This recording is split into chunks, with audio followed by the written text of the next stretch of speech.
fundamentalism and Christian churches, I realized that churches teach their members to force kids to adhere to gender norms, gender roles, and to dress in certain ways that make heterosexual people comfortable. And people will say, well, what's wrong with that?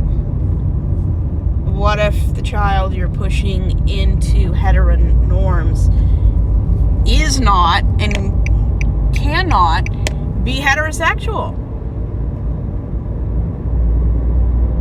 So you're basically forcing them to be something they're not, which can have terrible consequences. Some people just aren't heterosexual.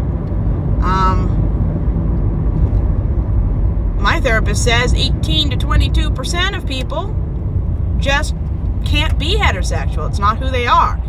And honestly, if someone's not heterosexual, why are we making people heterosexual?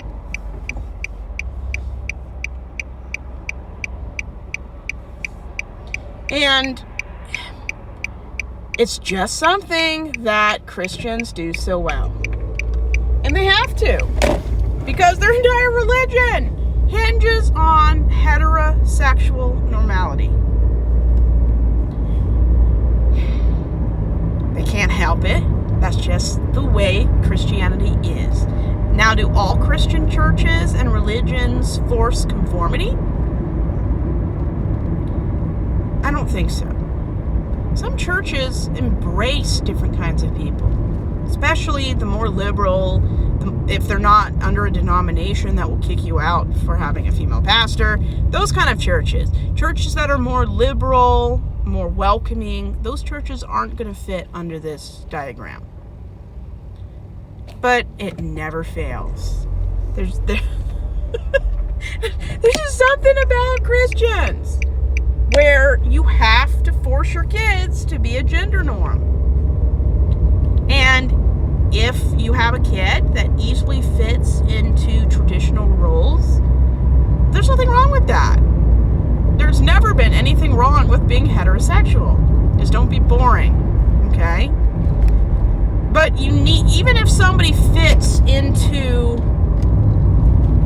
the traditional roles, you need to teach your kids that these roles exist, and that every time they try to be a role, make them aware of what kind of role they're trying to become.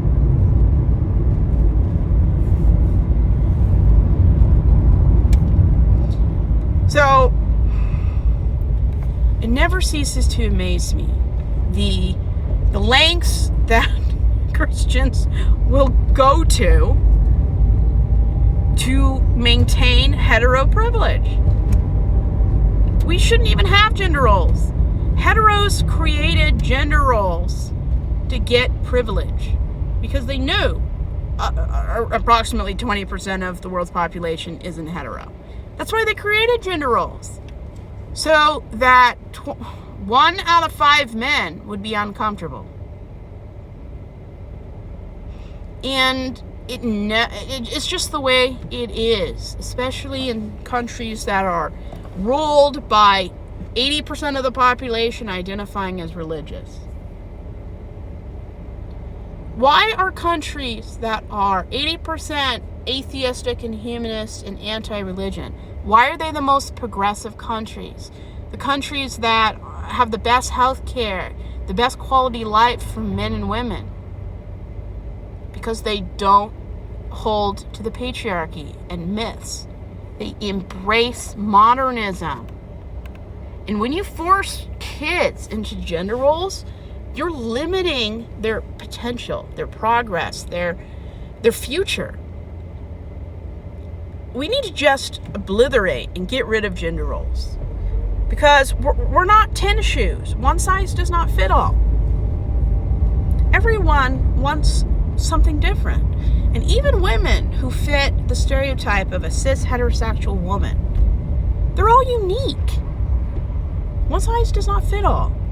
And we need to validate and praise people who go out of gender roles as much as we do people who conform to gender roles, either because that's who they are or they're too afraid to be who they really are. Gender roles haven't been here as long as we think they have. Gender roles are how it benefits man. That's always how it is. Everything on this planet benefits men in some way. And not all men are privileged.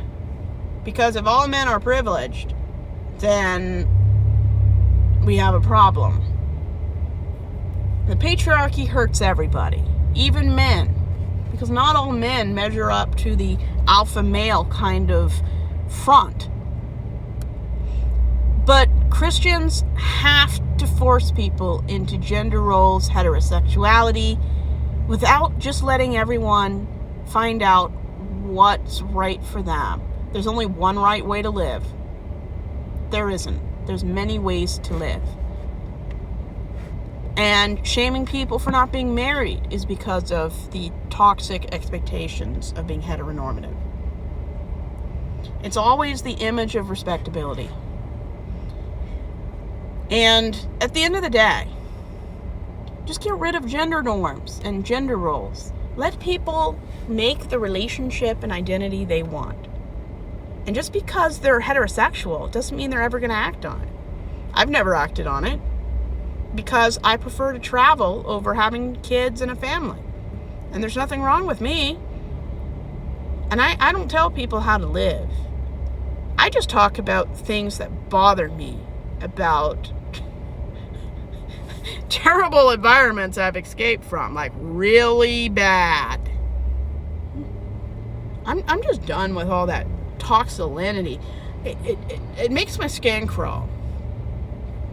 Whenever I'm around too many straight people, that's the feeling. And I never knew what that feeling was until I saw the movie Get Out. It's the feeling African Americans have in a room with too many white people.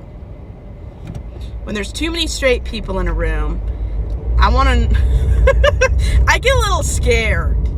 Even though I am heterosexual, I spend 90% of my life around people who are not. And I don't know, maybe I just notice it more. And there's really nothing wrong with that. I'm just a different kind of person. But I can definitely feel. It is a scary, scary thing to feel. There's just too many straight people in one room. And heterosexuals I know laugh at me and say, "What are you feeling?" I don't know. There's just something about heterosexuals, even though I am one of them.